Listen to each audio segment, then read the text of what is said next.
Bom dia, boa tarde ou boa noite. Tudo bem com vocês, pessoal? Espero que esteja tudo bem, todo mundo com saúde, estudando, se dedicando. Essa é mais uma aula de história do conteúdo do nosso querido sétimo ano. Sétimo ano que nós estamos historicamente no período colonial, no período em que os portugueses estavam preocupados em extrair do nosso país todas as nossas riquezas. Não é verdade? Diante disso, a descoberta ou o Brasil foi achado, não é? Uma polêmica muito grande sobre isso, se o Brasil foi achado ou foi descoberto. Existem essas duas teorias aí nos últimos anos, que alguns historiadores estão levantando a hipótese do Brasil ter sido achado e não ter sido descoberto, ter sido uma coisa inesperada, sem preparo por parte dos portugueses. Pois bem, dito isto, só reforçando, lembrando que após a declaração, não é, de descoberto da carta que foi escrita por Pero Vaz de Caminha ao rei português, nós tivemos um momento em que a corte portuguesa, o rei português, achou por bem fazer com que o território brasileiro fosse vivenciado uma questão que foram as expedições guarda-costas e depois as expedições exploradoras, ou seja, aliás, exploradora depois guarda-costas. Diante disso, houve um cuidado por parte dos portugueses nesse tipo de administração, nesse tipo de espera, de proteção. Por que essa proteção? Porque havia a possibilidade de outros povos invadirem a nossa região, o nosso território. Por conta disso, os portugueses precavidos montaram essa estrutura de navegação para proteger o Brasil de possíveis invasões. E deu certo. As expedições inicialmente exploradoras, depois guarda-costas, guardando a costa brasileira. E deu certo. No entanto, a partir de 1530, pensou-se ali numa possibilidade de ganhar, de obter mais lucro com a sua colônia mais próspera não, mais forte, mais densa, de maior espaço territorial. E fatalmente esse espaço territorial e a diversidade de situações econômicas que o Brasil poderia ofertar em termos de exploração para com portugueses, passaria ali os portugueses se interessarem pelo Brasil, além dos portugueses estarem vivenciando um momento momento de dificuldade financeira. Por conta disso, os portugueses vão montar uma estrutura a partir de 1530 para explorar o Brasil. E essa estrutura foi montada de que maneira? Muito bem, através das capitanias hereditárias. Isso, capitanias hereditárias, capitanias de termos do território ser administrado por um donatário, por um capitão donatário, e a sucessão vai passando de pai para filho, ou seja, o administrador, o donatário está lá, se porventura ele vier a falecer, o filho mais velho vai assumir aquela capitania, aquela administração. Tá bom assim? Isso, muito bem, viu? Muito bem. Você vai longe. Vamos lá. E após isso, a administração das capitanias é colocada em prática. No entanto, as capitanias não vão obter o resultado econômico que o rei português imaginava. Por quê? Porque somente das 14 capitanias, não é? Somente 2 prosperaram. 12 capitanias, somente 2 prosperaram. Não é? Aliás, 14 capitanias para 12 donatários. Somente 2 prosperaram, que foi São Vicente e Pernambuco. E aí, como o rei observou que esse tipo de administração não havia dado o resultado que ele esperava, ele fez o quê? Ele colocou em prática a nova administração, que são chamados muito bem, de governos gerais, não é? Governos gerais.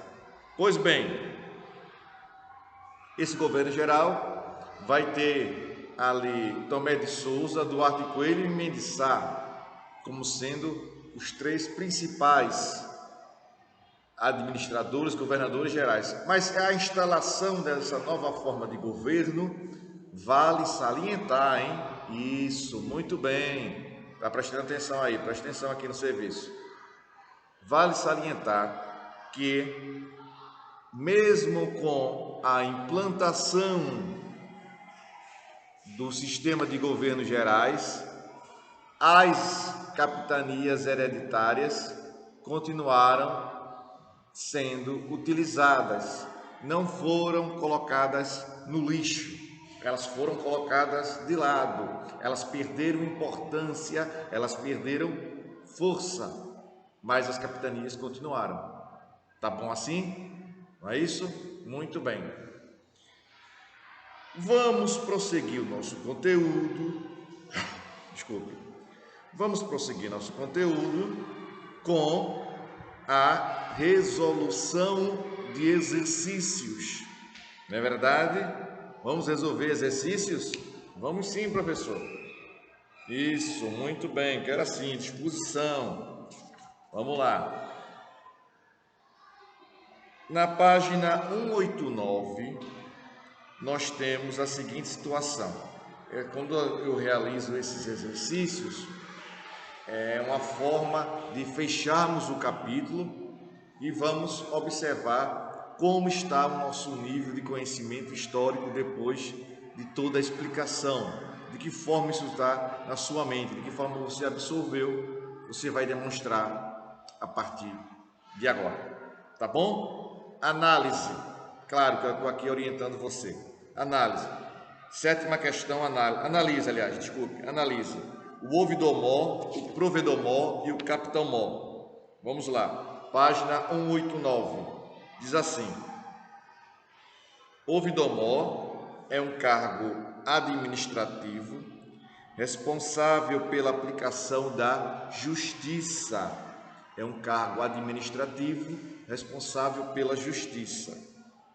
O provedomó é um cargo administrativo. Letra A foi ouvidomó e agora vamos para B. Olha aí, ó. B, provedomó. O que significa o provedomó?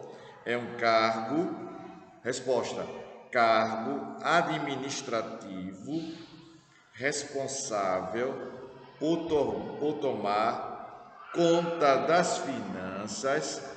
É um cargo administrativo responsável por tomar conta das finanças e das cobranças de impostos. Pronto? Tranquilo aí? Beleza? Saindo da página 189, indo para a página 190. É que apresenta para a gente aqui a página 190. Isso. Apresenta também uma continuação solicitando que façamos uma análise sobre mais um cargo que compunha lá a estrutura das capitanias. Aí tem aí, capitão-mor. Vamos lá, presta atenção aí. Isso, muito bem, 190. Capitão-mor, o que é? É um cargo administrativo, não é? Que tinha função, é um cargo administrativo que tinha função de defender os limites territoriais brasileiros.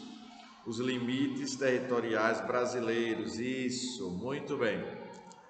A oitava questão, ainda na página 190, diz assim, para que a gente possa agora, nessa oitava questão, fazer uma análise e um comentário mais específico sobre os governadores gerais, um conteúdo que já vivenciamos aqui.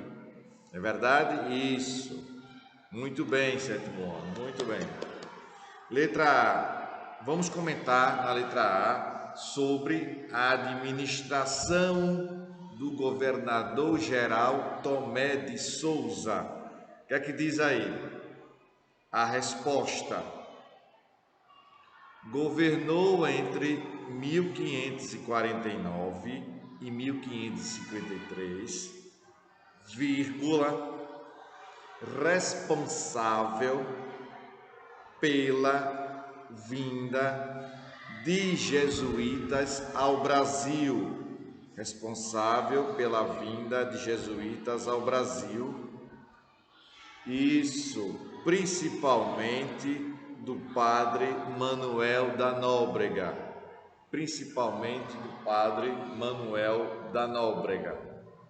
Ponto. Dentre suas principais medidas, destacam-se a criação do primeiro bispado, em 1552. Em 1552, introdução do plantio da cana-de-açúcar, visando a agroindústria, ponto e vírgula, escravização de negros para serem usados como mão de obra nas plantações de cana,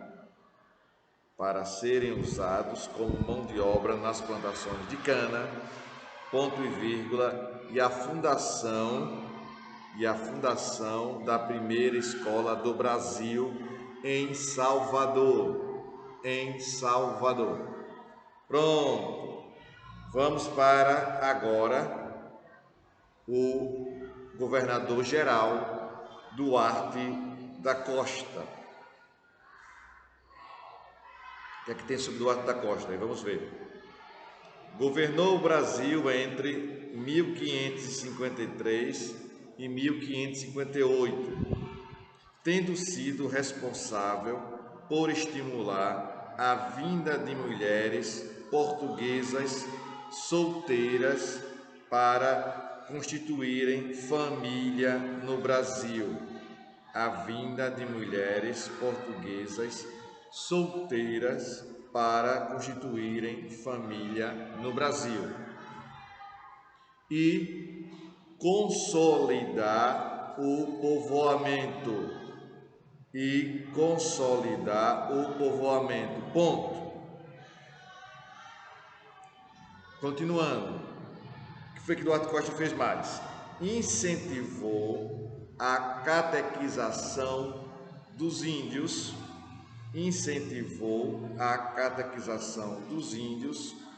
pelo jesuíta José de Anchieta.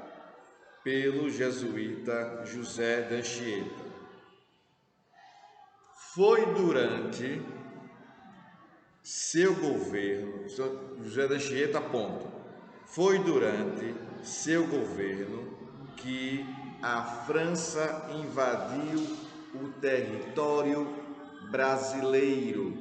Foi durante seu governo que a França invadiu o território brasileiro. Ponto. Mendes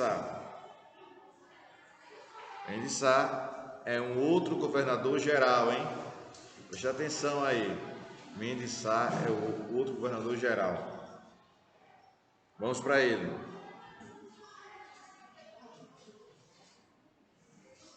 foi o governador-geral, atenção aí, foi o governador-geral no Brasil entre 1558 e 1572, com a responsabilidade de restabelecer a paz e o equilíbrio no Brasil, com a responsabilidade de restabelecer a paz e o equilíbrio no Brasil, vírgula, essencialmente em Salvador, ponto. Foi no seu governo que se iniciou a expulsão,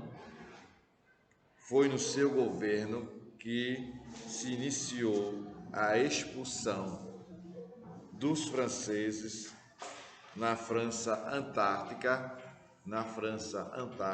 vírgula, atual Rio de Janeiro, atual estado do Rio de Janeiro. Ponto.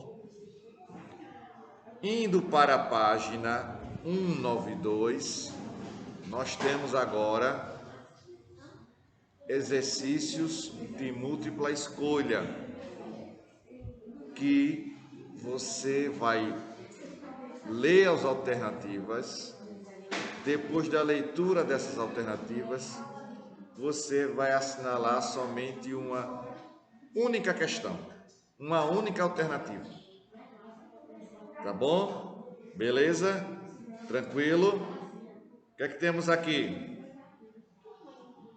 Primeira questão, página 190. Foram características dominantes da colonização portuguesa na América. Para você assinalar aqui quais foram as características dominantes da colonização portuguesa na América. Tá bom? Letra A diz assim: pequenas unidades de produção diversificada, vírgula, comércio livre e trabalho compulsório. Professor, o que significa compulsório? É um trabalho obrigatório, compulsório. Letra B. Grandes unidades produtivas de exportação, vírgula, monopólio do comércio e escravidão. Letra C. Pacto colonial, exploração de minérios e trabalho livre. Letra D. Latifúndio. Aí vem a pergunta: professor, o que significa latifúndio? Interrogação. Latifúndio significa grandes propriedades de terras. Voltando aí, letra D, latifúndio, produção monocultora e trabalho assalariado de indígenas, ou seja, os indígenas começaram a ganhar salário, segundo essa alternativa aqui. E a letra E ou E, exportação de matérias-primas, minifúndio e servidão. Essa primeira questão da página 190, você vai assinalar aqui a alternativa. Muito bem, letra B de bola. Letra B de bola. A segunda questão diz assim: a colonização brasileira no século XVI foi organizada sob duas formas administrativas: capitanias hereditárias e governo geral. Assinale a afirmativa que expressa corretamente uma característica desse período. Letra A. as capitanias, mesmo havendo um processo de exploração econômica, na maior parte delas, garantiram a presença portuguesa na América, apesar das dificuldades financeiras da coroa. Letra B. As capitanias representavam a transposição para as áreas coloniais das estruturas feudais e aristocráticas europeias. Letra C. As capitanias, sendo empreendimentos privados, favoreceram a transferência de colonos europeus, assegurando a mão de obra necessária à lavoura. Ponto. Letra D. O governo geral permitiu a direção da coroa na produção do açúcar, o que assegurou o rápido povoamento do território. Letra E. O governo geral extinguiu os donatários, interrompendo o fluxo de capitais privados para a economia do açúcar. Qual é a letra aqui, então? A letra E não é, a letra D também, a C não é, a B também não é. Segunda questão é a letra A. As capitanias, mesmo havendo um processo de exploração econômica, na maior parte delas, garantiram a presença portuguesa na América, apesar das dificuldades financeiras da coroa. Tá certo? E assim nós vamos prosseguindo o nosso conteúdo, entendendo